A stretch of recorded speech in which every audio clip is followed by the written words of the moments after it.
Hey, it's Matt Morris, best-selling author of The Unemployed Millionaire. Today, I want to teach you the psychology of closing. This is something that I used to be really bad at, and ultimately, I got really good at it. And it has been one of the biggest keys that has allowed me to recruit powerful leaders and be able to build an organization that's grown to over 1 million customers in 40 plus countries around the world. It's given me ultimate time and money freedom and allowed me to help many other people do the same thing.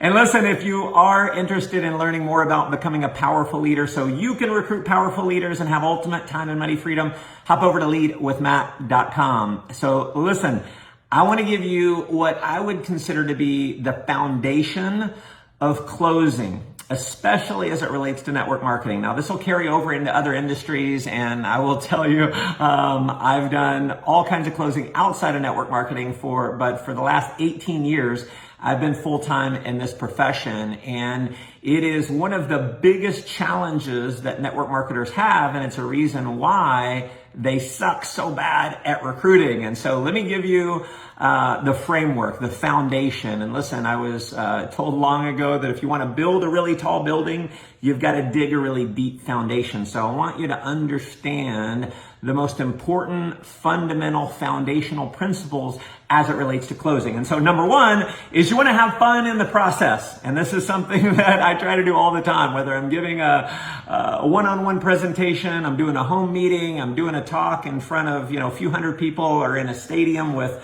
20,000 people. My commitment is I'm always going to have fun. Yes, I'm going to deliver. I'm going to do my job, and I'm going to close anyone who's closable, but I'm going to have fun in the process, because when you have fun, you're able to do step number 2, and that is falling in love with the process. You see, maybe you were like me. I got involved in network marketing, and I was super nervous. I was afraid of rejection.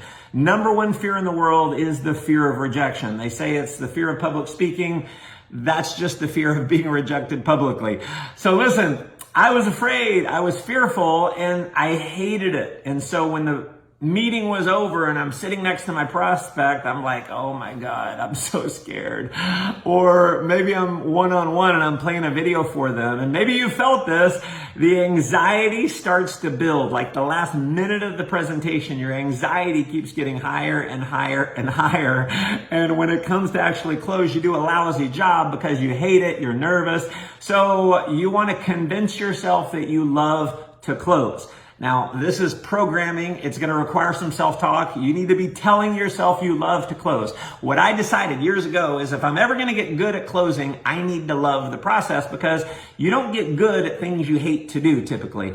So I decided I'm going to reprogram myself. I'm going to start saying I love the process. And at the end, where I'd get the anxiety building, I'd start telling myself, this is just a game. I'm excited. I'm excited. I'm excited. And your words will become a self-fulfilling prophecy. So get excited in the process. Next thing is you need to show them how to feel. See, people join more based on emotion than they do based on logic. And if you're trying to be logical, in other words, maybe you have all the facts and figures in your head. You have all the reasons why they should buy your products and services, or they should sign up as a distributor, representative in your opportunity.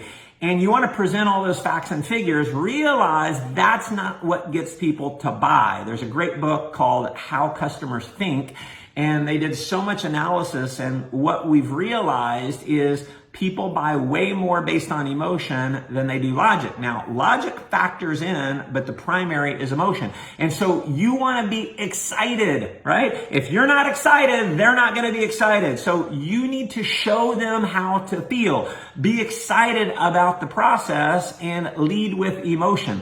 The worst thing that you can possibly say in a close is, what did you think? And it is the most common because it's the easiest thing to say. So the presentation's over, you turn to your prospect and you say, so what did you think? Realize what you've just done is you've accessed the logical side of the brain. So the presentation is over and they don't really know what to think. They're kind of like, imagine them on a fence. And there's the emotional side, that's the buying side. There's the logical side, which is the paralysis analysis side. And presentation's over, they're on the fence, and you say, so what did you think? You just push them over to the paralysis of analysis side. the non-buying side. So don't say, what did you think? It accesses the wrong side of the brain. You want to say something that's going to elicit an emotional response, like, pretty awesome, isn't it? What'd you like best? And they tell you what they like best, right? So lead with emotion, not based on logic. Now, this is all leadership. My calling in life has been to raise up leaders. And it's why I created a training at leadwithmatt.com. Go there if you want to learn how to recruit powerful leaders so you can experience massive duplication and have real time and money freedom. That's where you'll find it. So another thing that you want to do, this is foundational, is you want to assume the sale. You want to naturally assume that they're going to get started. Now, I learned this many years ago when I was doing in-home sales. And this is back when we had applications, right? And when the presentation was over, I just start filling out the application. And so I got into network marketing. And once I got confident in network marketing, I started doing the same thing. And so I would actually come to the presentation with the application filled out of all the information that I knew about the person, right? And so the presentation's over. I say, awesome, what'd you like best? And they tell me, and they say, awesome, well, listen, what's your address? And I start filling out the application. It's the ultimate assuming the sale. And I get halfway through the application, and I've had this happen a bunch of times. They'll actually ask me, am I doing this? And I say, yes, welcome to the team, right? So you want to assume the sale. Now, I'm not saying it's kind of an old school tactic, but the point applies. Assume the sale. Now, not only do you want to assume the sale. See, I'm going to give you something. If you're going to show someone your business, one thing that you can say, let's say you're leaving the house and you're talking to your wife. You say, hey, I'm going to go show someone the business. That's an okay thing to say. What's a better thing to say is, I'm going to enroll someone in our business. It's assuming the sale. I'm going to give you something better. Not only assume the sale, you want to assume huge growth. Okay, so instead of I'm going to enroll someone in our business, you say, I'm going to launch a new team. So when you're going to show someone a business, your mindset should be, you're not just going to show someone, you're not going just to enroll someone, you're going to launch a new team. And those words, again, are going to show up energetically. You're going to be a lot more powerful. You're going to be talking to your prospect differently if you're assuming the sale. Next thing, there's 3 main questions that people want to know when they get started. And a lot of times these are unconscious, okay? Is number 1, does it work? Number 2, can I do it? Number 3, will you help me? So maybe network marketing is new to them. They've never done it. Or maybe they did network marketing and they never had any success. And so you want to effectively answer those questions. Does it work? Can I do it? Will you help me? Answer those 3 and you're going to have a much higher closing ratio. Next thing I want to talk about, and this is amazingly important, is close early and close often. Here's what I mean by that. Close early and close often. When the presentation is over, you go for the close. One of the huge reasons why so many people blow the sale is because when the presentation's over, maybe it's a hotel meeting or a home party, or you're going through a PowerPoint, whatever it may be, playing a video. When the video's over, the presentation is over, you keep going into sales mode. You keep telling more benefits and more benefits and more benefits, and you think you're helping your closing ratio when in fact you're hurting it. Why? Because this is a business of duplication. People need to know that this is a simple business, and if they think that they have to resell the deal or give all of this amazing information when the presentation is over, they're going to look at you and go, man, you're going to do great with this. But they won't join. Why? Because they can't do, or they don't want to do, what you've just done with them. Okay? So close early. When the presentation is over, ask them, hey, are you ready to get started? Okay? Close early. Here's what I mean by close often. Closing often is if they have questions, if they have objections, you're going to answer the question and ask them again. Okay? So the presentation's over. You say, awesome. You ready to partner up with me? And they say, well, how does this work? You're going to answer that question and you're going to say something like this. Do you have any more questions, or are you ready to get started?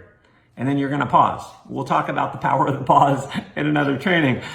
So that's what I mean by close early and close often. Don't get into salesmanship after the presentation is over. You will sell yourself out of the deal. Last thing is you need to be sold out on your products and services. You need to be passionate about what you're selling. If you don't believe heart, mind, body, and soul in what you're selling, go sell something else. See, one of the reasons why I was able to become a powerful closer is I got involved in something, in a product or a service that I was generally passionate about. And my attitude is if they don't take my products and services, I'm doing them a disservice by allowing them not to happen. They lose if they don't buy my products and services. And because I'm so passionate about it, I can look them squarely in the eye with integrity and I can say, you need to do this. Or talk about the value of it, and I can be passionate about it. And I'm telling you, it's the passion that sells. Great leaders have great passion because they believe in what they're selling. So listen, I hope you enjoyed this training as much as I enjoyed delivering it to you. Closing has been one of my favorite things. And again, everything rises and falls based on leadership. If you are serious about being a powerful leader in network marketing, if you want to be able to recruit powerful leaders, if you want time and money freedom, hop over to leadwithmatt.com. You can get a free training there that I promise you will absolutely love. Thanks for tuning in. We'll see you next time.